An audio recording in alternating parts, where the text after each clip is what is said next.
Mesdames, Messieurs, bonjour et bienvenue sur notre chaîne YouTube.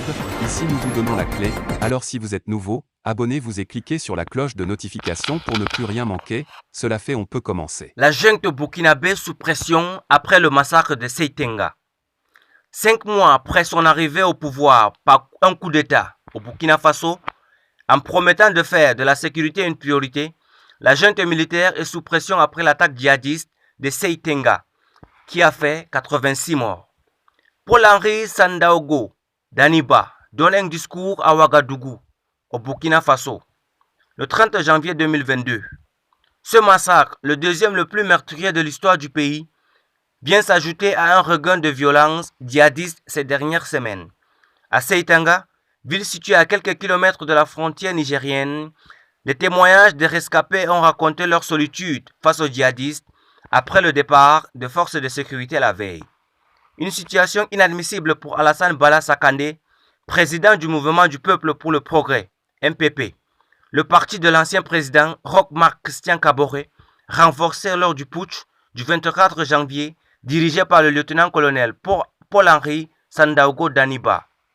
Comment est-ce encore possible que, dans un périmètre aussi stratégique, des terroristes puissent commettre allègrement de telles barbaries pendant plusieurs heures sans être inquiétés, s'interroge-t-il.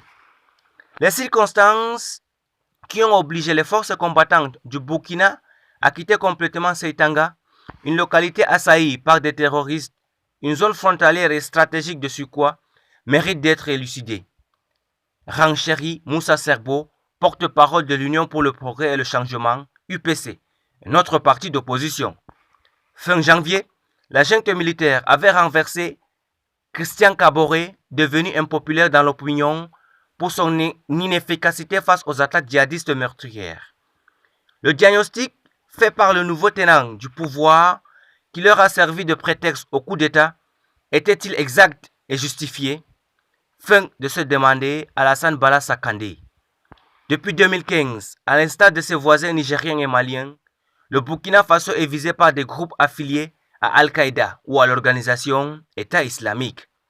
Une spirale infernale de violence qui s'est aggravée jusqu'à faire du Burkina l'épicentre des violences dans le Sahel.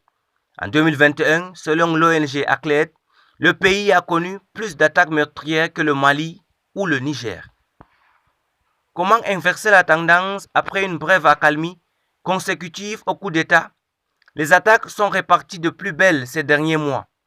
On ne voit pas la stratégie mise en place par la junte car on ne voit pas de résultats même si on nous annonce une montée en puissance de l'armée. Mais cela fait 7 ans qu'on subit les affres terroristes et ce jour, il y a toujours des problèmes de logistique, de communication et de cohésion, déplore l'analyste politique Drissa Traoré. Les militaires sont arrivés au pouvoir en suscitant un grand enthousiasme au sein de la population. Quoi de plus normal pour les forces obscurantistes que d'essayer de casser cette dynamique? Abandonne le juriste et analyste politique Paz Ain, évoquant une crise de confiance entre les populations et les autorités. La junte peut-elle inverser la tendance? Mercredi, le président de la transition Daniba a rendu visite aux rescapés de Seitenga ainsi qu'aux forces de l'ordre dans la grande ville voisine de Dori pour faire passer un message clair. C'est maintenant plus que jamais que nous devons être mobilisés et soudés face à la menace, a-t-il lancé, demandant plus de symbiose entre les différents corps.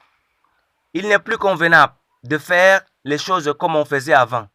On ne peut plus faire des postes de contrôle routier comme traditionnellement, car nos positions sont connues, a-t-il ajouté, appelant l'armée à intégrer la menace terroriste dans toutes ses activités. La stratégie du dialogue, encouragée par le gouvernement depuis avril entre les leaders religieux et coutumiers locaux et certains groupes djihadistes, semble déjà avoir été vécue par plusieurs partis. Merci pour votre aimable attention. N'oubliez pas de vous abonner en cliquant sur la cloche de notification. À très bientôt pour une nouvelle vidéo. Merci.